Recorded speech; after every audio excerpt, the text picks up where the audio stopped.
Hello ladies and gents, welcome back. In this video I'm gonna give you my reaction of today's matches. In the top half of the draw, they played their third round matches. There are still one match remaining, and that's between Karatsev and Manarino. They have won one set each, but the other matches has finished, and this is my recap of day 4. So I'm just gonna go into a couple of results here and then go into the main matches that I think that I have a little bit to talk about. And first of all, Gael Monfils defeated the marathon man Cristian Garin in 3 straight sets. The Chilean guy was tired. We saw that he couldn't keep up the pace and was not on his toes against the more consistent, athletic and hard-hitting freshman that Gael Monfils is. So great victory for him. He has advanced to the 4th round, where he's gonna meet Kecmanovic, who defeated Sonego in 4 sets. And they're gonna take on each other and see who's gonna book a place in the second week, aka the quarterfinal spot. And then we have PCB, who defeated Sebastian Corda in 4 sets. Great performance, great ball striking from the Spaniard. He took his teeth into Corda's serve and was the better player in that match. I'm not gonna go into the stats because I haven't watched the stats I didn't watch the game either. So 4 sets for victory for PCB. And then we have Denis Shapovalov, who defeated the tall American Riley Opelka in 4 sets.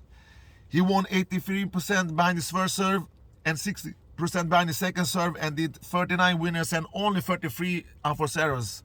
I was a little bit surprised there, but Shapovalov played flawless in that match. He didn't give the tall American any chances. He dictated the game. He didn't have to go for the trigger so much, and he was calm on court and played very great. And he responded great to Riley Opelka's artillery in the match. But Riley Opelka was a little bit pale. He didn't serve that great, and without a serve, he has a big disadvantage against his opponents because his baseline game is okay. It's just over average, nothing more, nothing fancy there. But the tall American can play from the baseline, but today he couldn't trade duels with the unpredictable Shapovalov, who has really stepped up now. He's in the 4th round. He's gonna take on Alexander Zasha Zverev, who defeated the Moldovan guy Albot in 3 sets, 6-3, 6-4, 6-4. Sasha also won 83% behind his first serve, and he played decent, rock solid, hard-hitting tennis, and he just pushed around Albot and was the much better player. So I'm not gonna say so much about that matchup, but all in all, Sasha is looking great. He still serves great. He did 6 double faults, but that's a number you have to take because he has a high ball toss. He's really trying to improve his second serve, and he has really done that. But against Albot, he didn't have to work that hard. He saved more energy into the Shapovalov battle.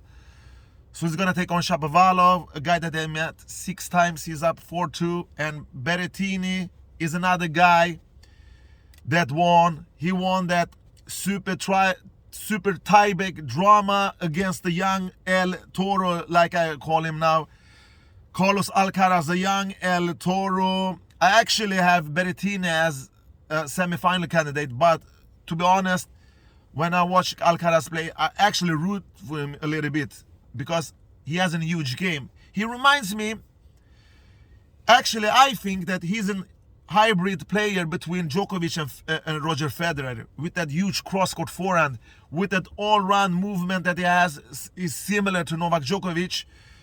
He fought well with honor.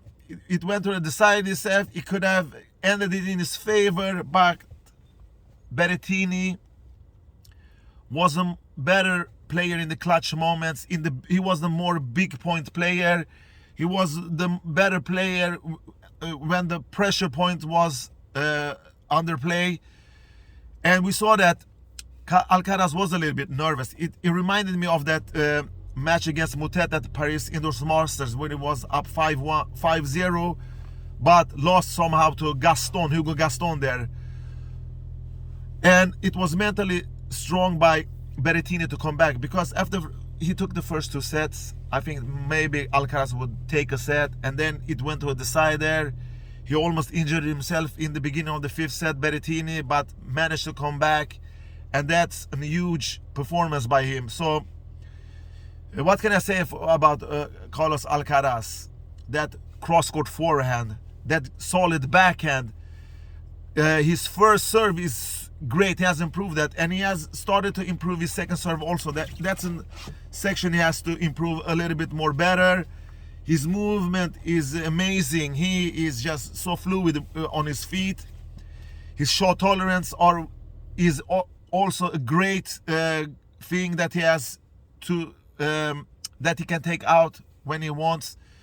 And he's energetic, but today against Berrettini, 2 things separated them. Of course, Berrettini was the more clutch player on the big points, and he was more experienced than Alcaraz. That was separated them, because if you look at the stats, they won equally amount of points, they won equal amounts of games, but Berrettini was just a little bit better in that department. But he has the future ahead of him.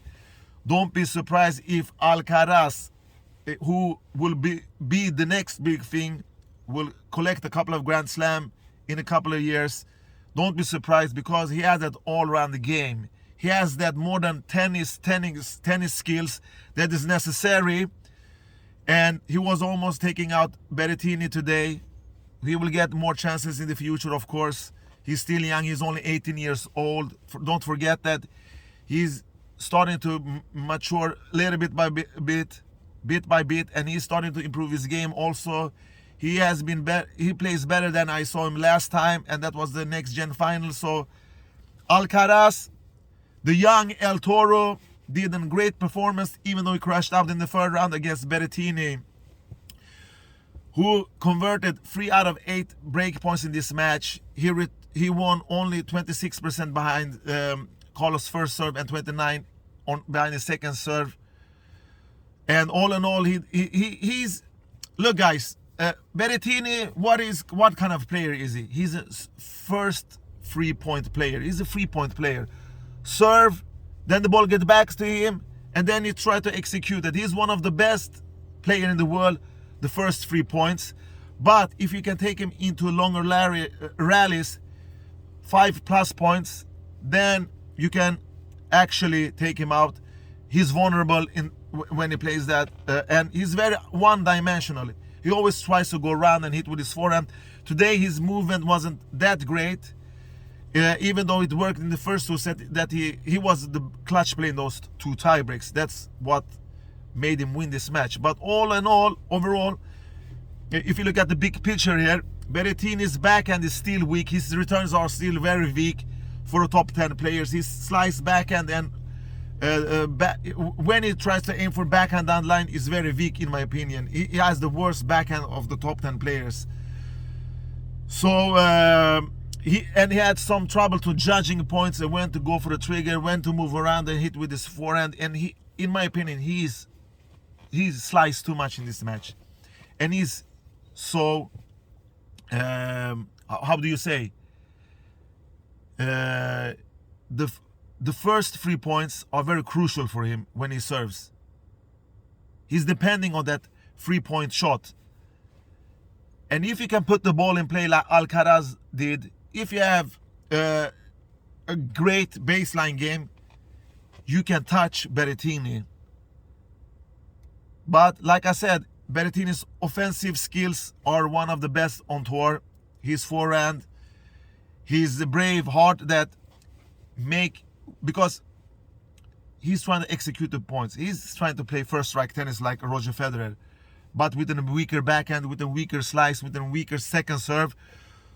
So Berrettini actually have a chance of improve a lot of things in his game, and he has reached the semi-final and the final at Grand Slam events.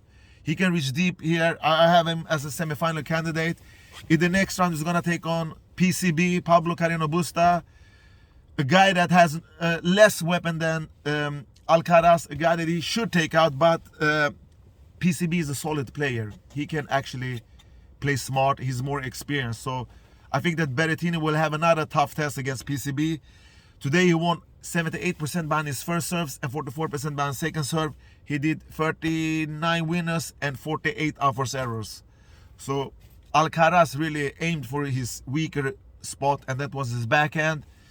And when Berrettini didn't want to slice, he tried to go for the backhand down the line. He was successful a couple of times, but in the long run, he did a lot of unforced errors from his backhand, and his net approaches was not the best either today.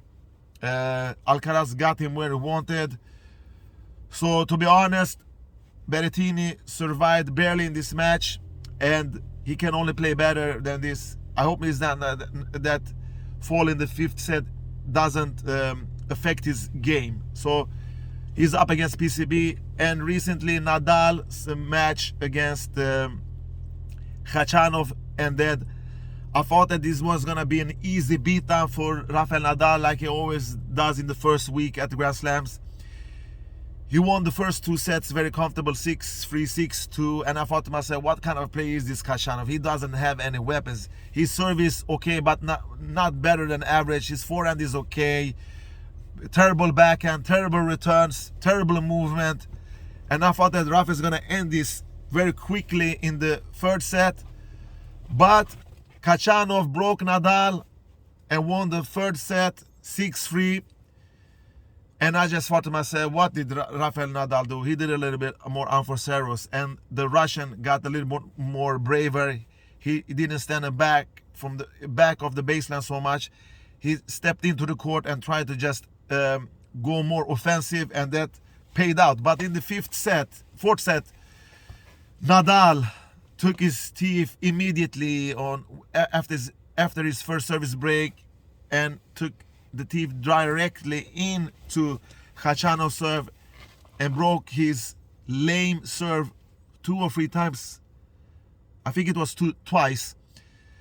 And Nadal didn't lose a single point on his first serves in the fourth set, which he won 6-1. He gave him a breadstick there. And totally in this match, Nadal won 85% behind his first serves. Great number. But like I said, Khachanov is not a great returner. He's not a great baseline player against a player of Nadal's caliber. Nadal did 30 unforced error and 39 winners. It's an okay result for him. He lost a set, nothing to be worry about. Nadal is gonna meet either Manarino or Karatsev, and he will not be disappointed and sad if that match go to the decider. Either none of those guys gonna take him out, so his first big test will be against Sasha Zverev if he can take out Shapovalov in the next round.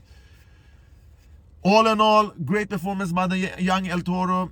Berrettini, I should give him props also because if you are up to 0 in sets and lose 2 sets, then I thought that the train will pass for him in the 5th set, but he stayed strong in that super tie break. Only made 1 unforced errors in the super tie break, and just showed that experience is still more valuable than the will that this young dude from Spain has. So Sasha, Monfils, Kecmanovic, PCB, Shapovalov, Berrettini, Nadal, and we are waiting for the next player to advance to the 4th round, and we have the bottom half of the draw tomorrow. Thank you for watching this video. Take care and bye bye.